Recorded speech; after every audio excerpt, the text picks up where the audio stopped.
कहानी 4।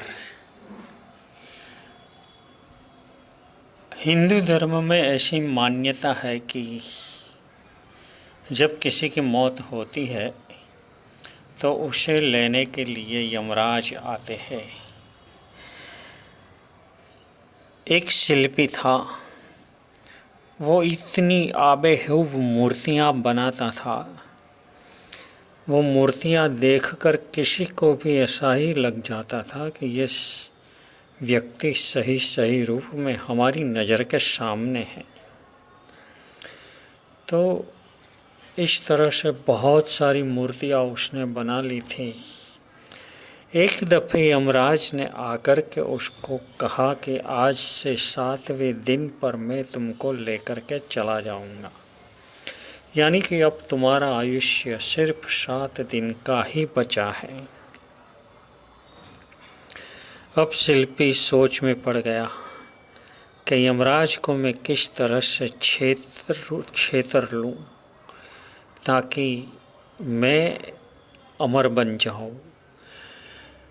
तो उसने अपने ही जैसी 7 मूर्तियां बना ली और 7वां दिन हुआ।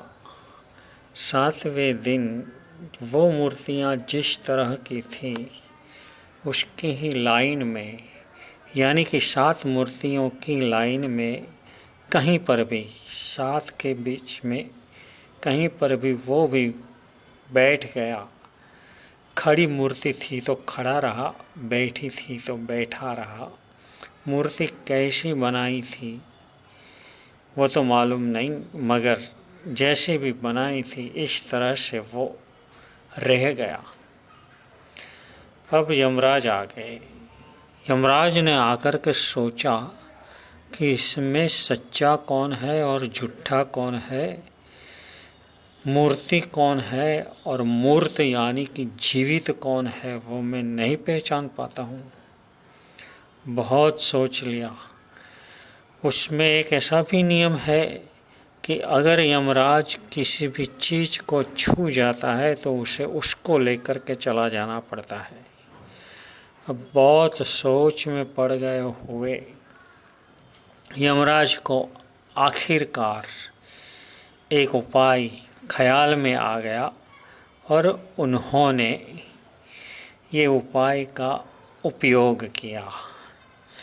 उसने सोचा कि मनुष्य जन्म की जो कमज़ोर कड़ी है वो उनका घमंड है, अभिमान है, मान है। तो अगर मैं ये शिल्पी के मान पर घा करूँगा, प्रहार करूँगा, उनका मान घायल हो जाएगा तो वो अपने आप प्रकट हो जाएगा।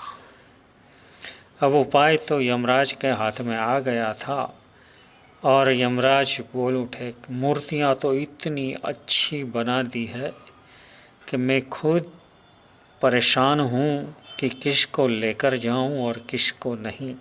अगर मैं मूर्ति को छू गया और मूर्ति को ले जाना पड़ा तो वो जो शिल्पी है वो अमर बन जाएगा और ऐसा तो मुझे बनने नहीं देना है।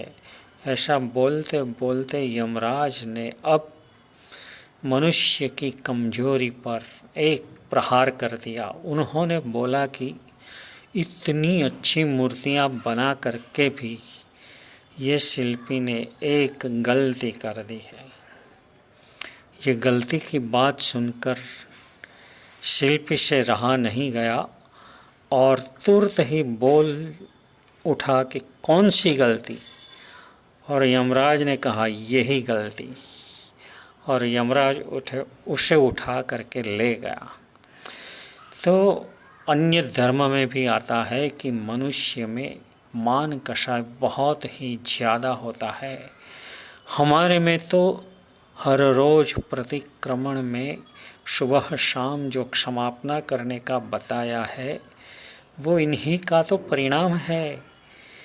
जब हम मान कषाय से किसी के साथ वैर भावना कर लेते हैं तो उसकी क्षमा मृदु भाव से हम कर लेते हैं। अगर सुबह शाम में न हो सकी तो 15 दिन पर करते हैं, 15 दिन में न हो सकी तो 120 दिन तक में कर लेते हैं, और अगर ये भी नहीं हुआ तो आखिरकार संवत्सरी के दिन तो हम हमारा सब कुछ मान कषाय घमंड अहंकार छोड़ करके मृदुता कोमलता हृदय में ला करके हम एक दूसरों को क्षमापना कर देते हैं। तो हमें सारे दिन में कभी भी मान कषाय को अधीन नहीं होना है। ये यहाँ से हमें एक बोध के रूप में प्राप्त होता है।